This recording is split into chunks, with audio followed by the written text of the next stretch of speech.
엊그제인 12월 31일 송구영신 예배를 드린 이후입니다.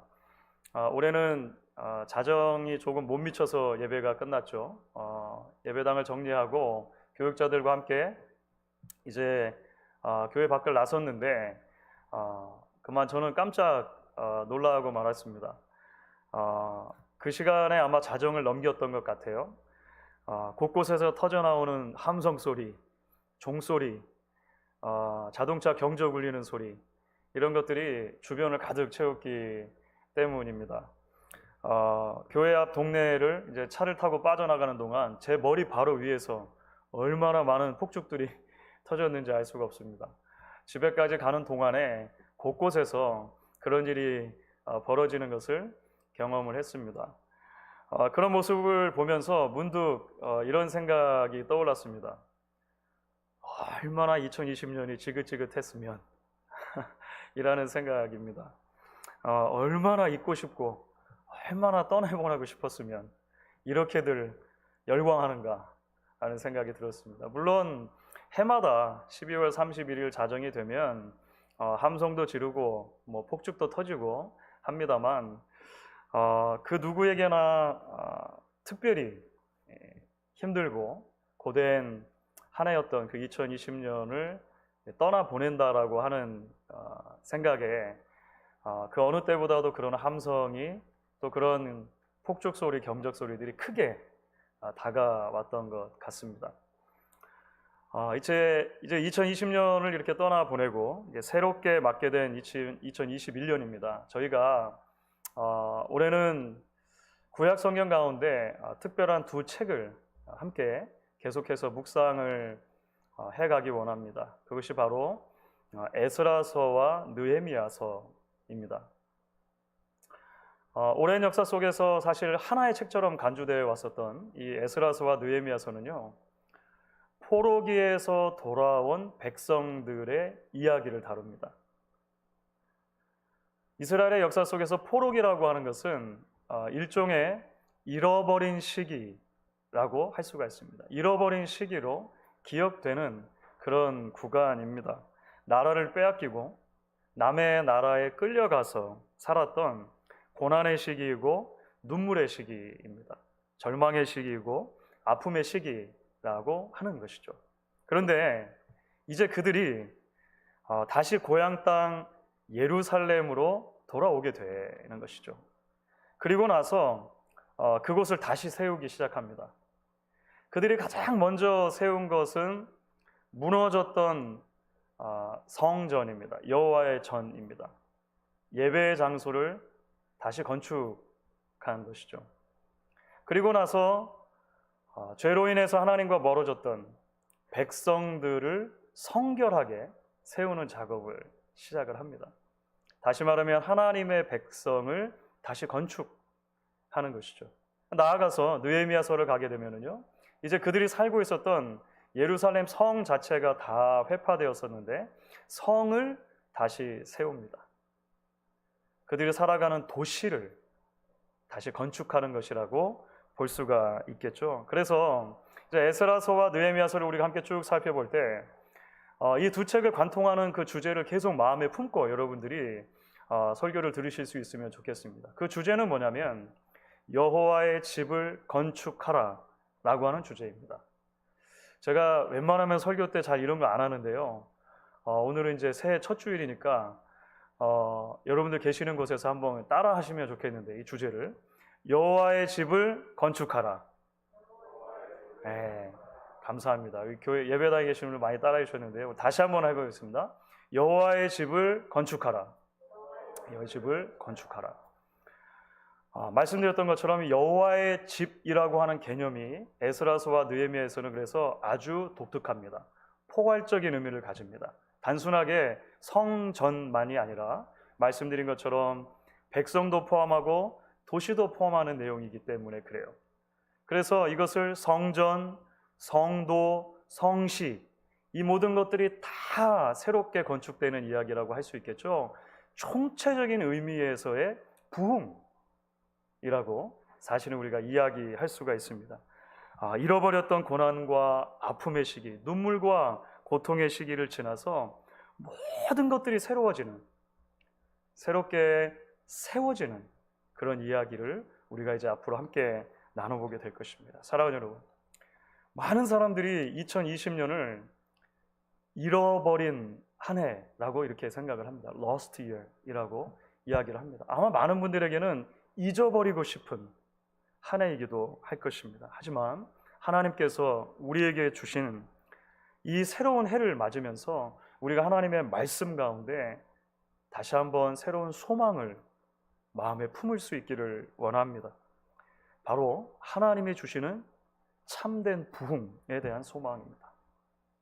코로나 팬데믹으로 인해서 곳곳에 무너졌던 자리들이 새롭게 하시는 하나님 안에서 다시금 세워지고 건축되어지는 놀라운 역사를 저와 여러분이 함께 말씀을 통해 기대하고 붙들고 나아갈 수 있으면 좋겠습니다. 여러분, 그런 의미에서 오늘 이제 우리가 함께 읽은 에스라서 1장 1절부터 4절까지 말씀은요, 하나님의 집이 건축되는 데 있어서 이제 가장 기본적인 원리가 무엇인지를 우리에게 이야기를 해줍니다. 건축학으로 따지면 건축학 개론이라고 아마 이야기할 수 있을 거예요. 오늘 말씀을 통해 우리가 이 부분을 먼저 이야기를 나누고 나서 이제 앞으로 계속되는 말씀을 통해서 하나님이 어떤 방식으로 이제 하나님의 집을 건축해 가시는가라고 하는 부분들을 나눌 수 있으면 좋겠습니다. 오늘 말씀을 통해 여러분, 우리가 참된 부흥에 있어서 우리가 기억하고 붙들어야 할 원리를 발견한다면 그것이 무엇일까요? 첫 번째는 아주 기본적이라고 이야기할 수 있지만, 아주 당연하다고 생각할 수 있지만 아마 이것을 우리가 이야기해 볼 수 있을 것 같습니다. 바로 부흥을 가능하게 하시는 분은 하나님이다라고 하는 원리입니다. 가장 중요한 원리일 것입니다. 부흥을 가능하게 하시는 분은 하나님이다라고 하는 원리입니다. 사실 오늘 우리가 함께 읽은 에스라서 1장 1절부터 4절까지의 말씀은요, 고대 역사에서 일어났던 아주 중요한 한 사건을 기록하고 있는 것입니다. 그 사건이 뭐냐면, 바사 왕 고레스가 자신이 취임하던 원년도에 온 제국 안에 조서를 발표하고 그것을 기록으로 남긴 일입니다. 이것은 사실 세계 역사 속에서 굉장히 중요한 사건입니다. 바사라고 하는 나라는 페르시아 제국이죠. 페르시아 제국. 고레스라고 하는 왕은 그 페르시아 제국의 위대한 왕이었던 키루스, 또는 영어식으로 읽으면 사이러스라고 하는 왕입니다. 도대체 지금 어떤 일이 일어나고 있고 그것을 성경 저자가 기록한 것일까요? 사실 늘 들어도 우리에게 어려운 부분이 있는데요, 구약의 역사와 관련된 부분입니다. 특별히 구약 이스라엘 백성들의 역사가 주변의 나라들과의 관계 속에서 이렇게 이루어지는데, 그것은 들을 때마다 어려운 것 같아요. 그래서 자꾸 말씀드리는 것입니다. 그 중에서도 중요한 것 중에 하나가 뭐냐면, 기원전 722년에 북왕국 이스라엘이 아수르, 그러니까 아시리아라고 하는 나라에 멸망한 사건, 그리고 기원전 586년에 남쪽에 있던 남왕국 유다가 바벨론 제국에 멸망한 사건, 굉장히 중요하다라고 여러 번 말씀을 드렸을 것입니다. 이때로부터 사실은 포로기가 시작되기 때문에 그렇습니다. 이스라엘 백성들이 포로로 잡혀가는 것이죠. 그런데 이후에 또 하나의 거대한 제국이 세워지게 됩니다. 그것이 바로 페르시아 제국입니다. 남왕국 유다를 다 멸망시키고 백성들을 바벨론 땅으로 끌고 갔던 왕, 그리고 예루살렘 성전을 멸망시켰던, 무너뜨렸던 왕이 바벨론의 느부갓네살 왕입니다. 그 유명한 그 느부갓네살 왕이 죽고 나서 바벨론 제국이 혼란에 빠지게 됩니다. 그때를 틈타서 변방에 있었던 작은 나라 중에 페르시아라고 하는 나라가 옆에 있던 메데라고 하는 제국을 정복하고 결국은 나중에 바벨론까지 정복하게 돼요. 이 바벨론을 정복한 왕이 바로 키루스, 고레스라고 하는 왕입니다. 그것이 기원전 539년이라고 보통 이제 사람들은, 역사가들이 이야기를 합니다. 그런데요, 고대 근동 지역을 다스리는 새로운 위대한 통치자로 고레스가 등극하고 났을 때, 고레스는 다른 제국들과 비교했을 때 아주 독특한 정책들을 펼치기 시작합니다.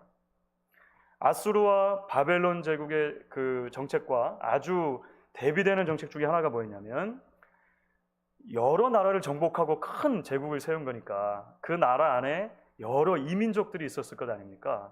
그 이민족들을 어떻게 대우하느냐와 관련해서 아주 차별적인 정책을 펼친 거예요. 아수르나 바벨론은 이민족들을 그들이 원래 살고 있던 땅이 아닌 다른 땅으로 자꾸 이주를 시켰습니다. 제국 내에 여러 곳으로 이주를 시켰고, 그래서 소위 말하는 포로기가 시작이 된 것이죠. 종교의 자유도 허락하지 않았습니다. 그러니까 종교를 탄압을 했어요. 원래 그 지역의 그 사람들이 섬기던 신전이 있으면 신전을 다 회파했습니다.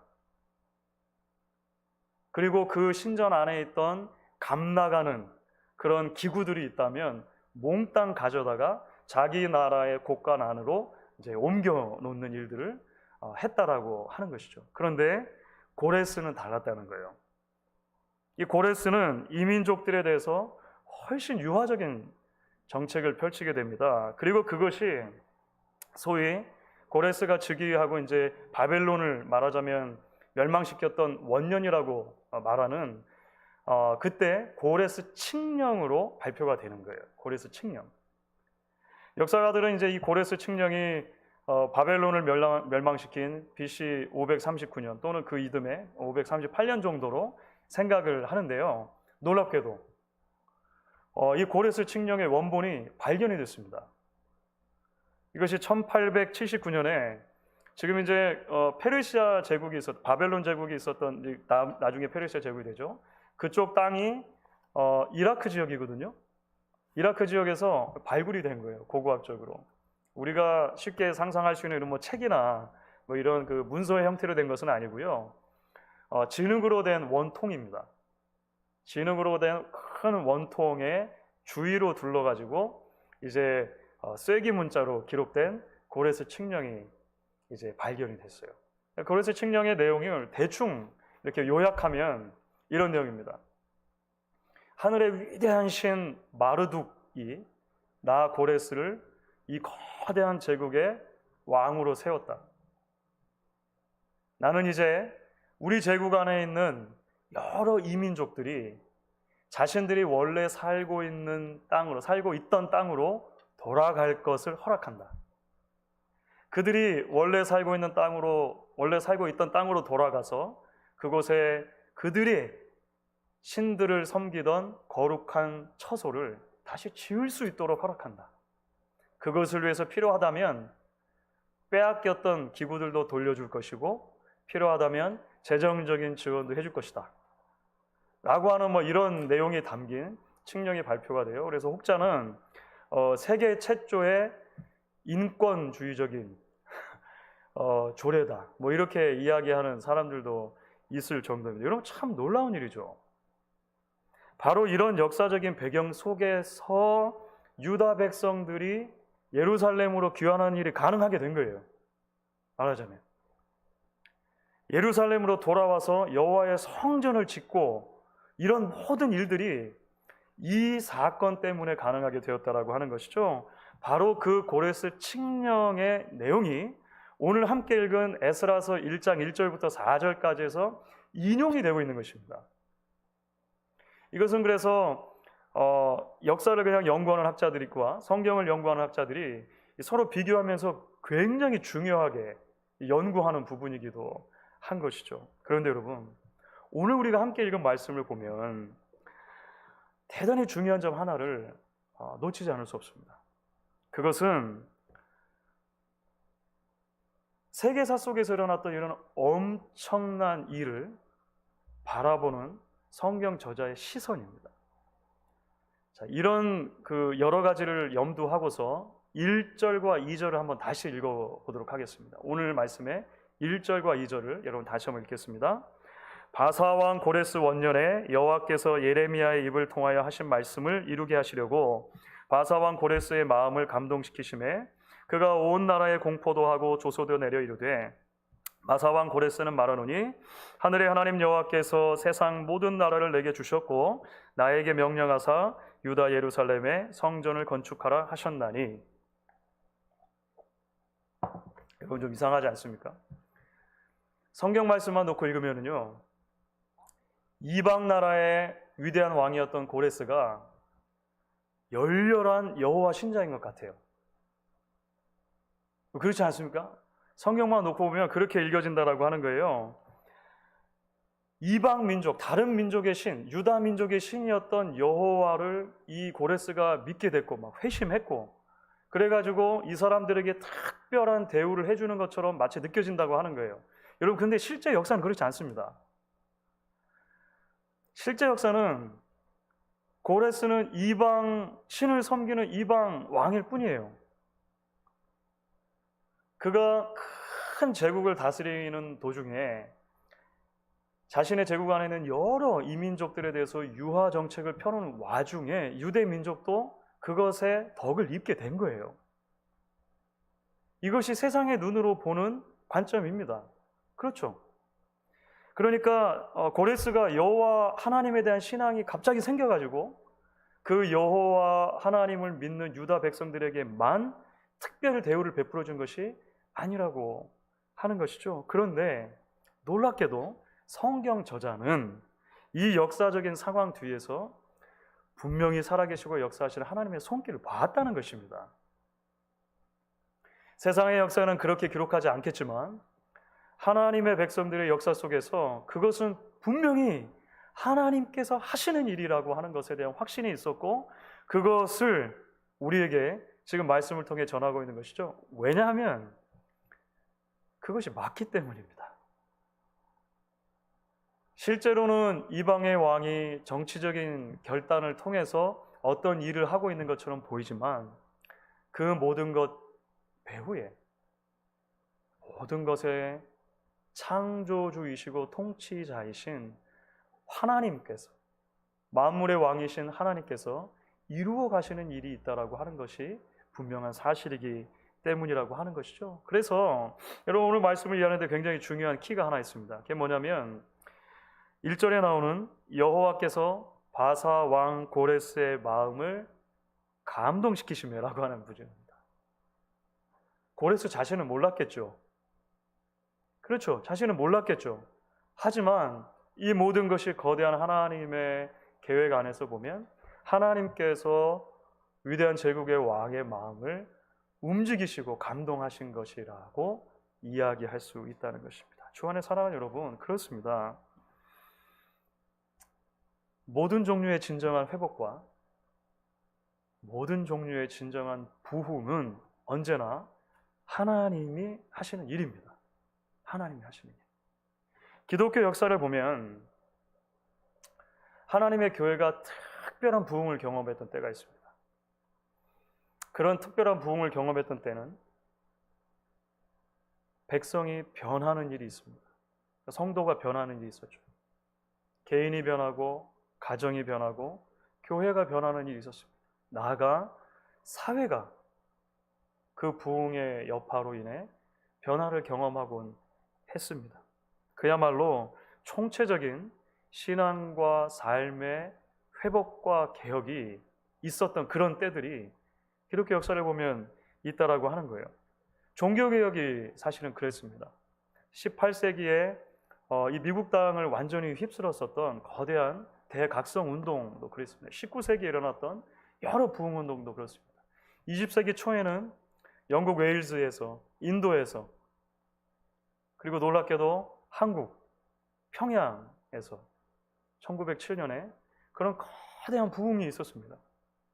그런 부흥들은 사람뿐만 아니라 교회, 가정, 사회 전체가 변하는 거부할 수 없는 그런 도도한 그 개혁의 물결이었었다라고 하는 것을 역사들이 기록을 합니다. 그런데 여러분, 이런 모든 것들의 출발점은 하나님의 감동하심이었습니다. 하나님의 일하심이었습니다. 새해에 우리가 2021년 맞으면서 우리의 삶의 모든 자리들이 다시 회복될 수 있기를 정말 간절히 원하고 소망합니다. 여러분 그렇죠? 우리의 무너졌던 자리들이 다시 세워질 수 있기를 바랍니다. 건축될 수 있기를 바랍니다. 그러나 여러분, 우리가 이런 염원을 붙들 때 반드시 기억해야 하는 것이 있다는 것입니다. 그것은 하나님이 감동하셔야 한다는 것입니다. 하나님이 일으켜 주셔야 한다는 것입니다. 그래서 우리는 새해를 시작하며 하나님을 더욱 의지하게 되는 것입니다. 하나님을 붙들게 되는 것입니다. 하나님께서 우리 안에 이루실 새 일들을 기대하게 되는 것이죠. 동시에 여러분, 우리가 앞으로 계속해서 에스라 느헤미야서를 통해 발견하게 될 중요한 건축의 또 다른 원리 하나가 있습니다. 그것은 하나님께서는 당신의 부흥을 일으키시는데 반드시 사람을 사용하신다는 것입니다. 이거 굉장히 중요한 내용입니다. 말씀드린 대로 하나님의 집이 건축되는 데 있어서 하나님의 감동하심이 있어야 합니다. 그렇죠? 세계사를 움직이시는 분이 하나님이시기 때문에 그렇습니다. 그래서 부흥은 하나님이 하시는 일입니다. 아무리 강조해도 지나침이 없습니다. 그런데요, 동시에 하나님께서는 그런 회복과 부흥의 역사에 준비된 하나님의 사람들을 부르시고 그들을 사용해 주신다라고 하는 것입니다. 아마 이것을 우리가 건축을 하는 데 있어서 도면을 그리는 것하고 실제로 건축을 하는 것에 비유할 수 있을지 모르겠습니다. 여러분, 도면 없이 건축할 수 없습니다. 그렇죠? 그래서 제대로 된 이 건물을 지어 올리려고 할 때는요, 먼저 많은 돈을 들여서 전문적인 도면을 그리는 사람에게, 청사진 그리는 사람에게, 설계자에게 도면을 그리도록 합니다. 그렇죠? 동시에 도면은 그 자체로 건물은 아닙니다.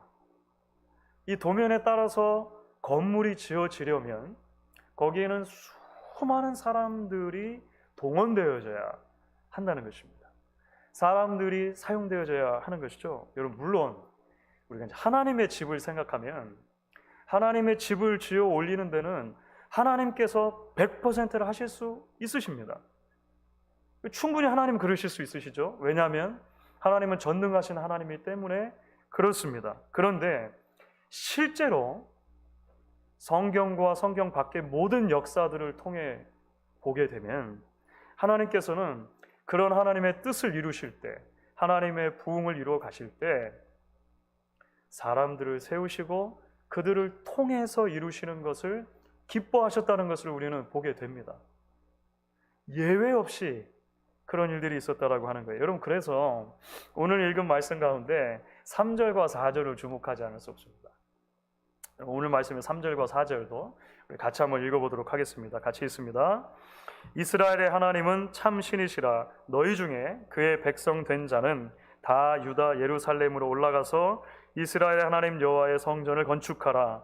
그는 예루살렘에 계신 하나님이시라.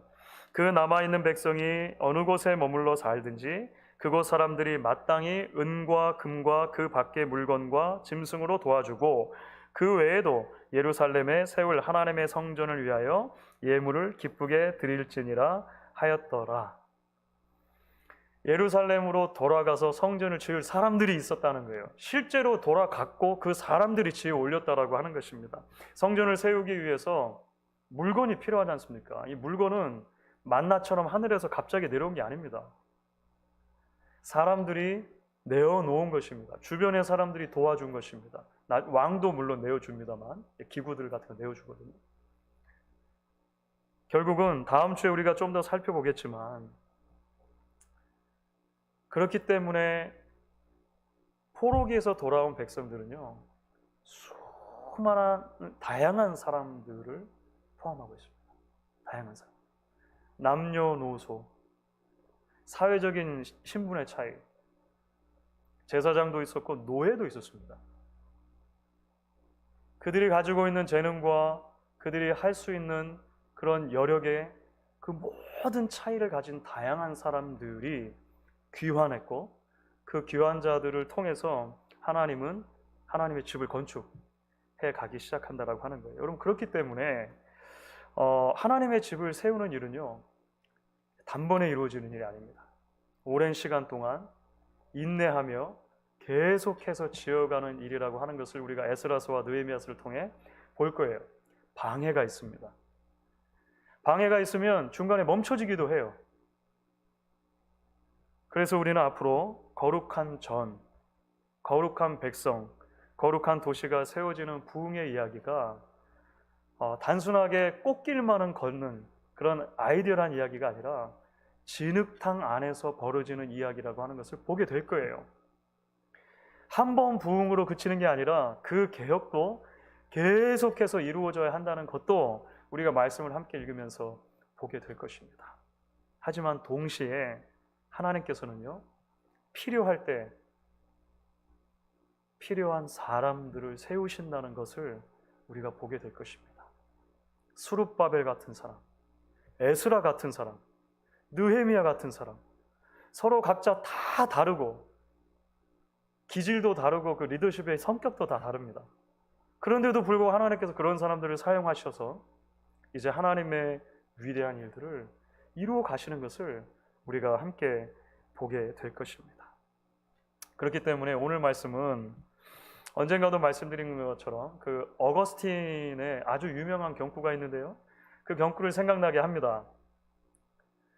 하나님 없이는 우리는 아무것도 할 수 없다. 그러나 하나님은 우리 없이는 아무것도 하지 않으신다. Without God, we cannot. Without us, God will not. 어거스틴이 그렇게 이야기를 한 적이 있습니다.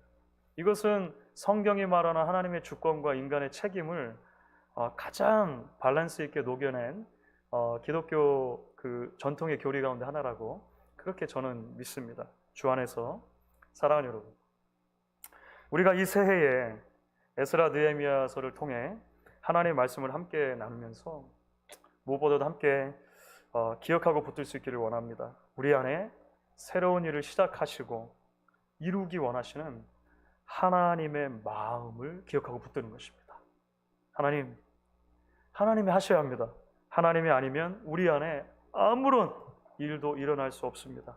우리를 회복시켜 주십시오. 우리 안에, 우리 주변에 무너진 것들을 하나님 세워주십시오 라고 하는 간절한 소망과 기도가 우리 안에 있어야 할 것입니다. 동시에 사랑하는 여러분, 우리 한 사람 한 사람을 이러한 하나님의 회복과 부흥의 주역으로 세우시 원하시는 하나님의 마음도 우리가 같이 붙들면 좋겠습니다. 하나님, 우리의 연약함을 회개합니다. 우리의 죄악을 하나님 앞에 내려놓습니다. 나 한 사람 한 사람, 우리 공동체를 하나님 사용해 주셔서 이 시대 가운데 하나님의 거룩하고 놀라운 일이 일어나는데 사용해 주십시오. 우리를 통해 하나님의 집을 세워주십시오. 같이 고백할 수 있는, 결단할 수 있는 저와 여러분 모두 될 수 있기를 주의 이름으로 간절히 축원하겠습니다.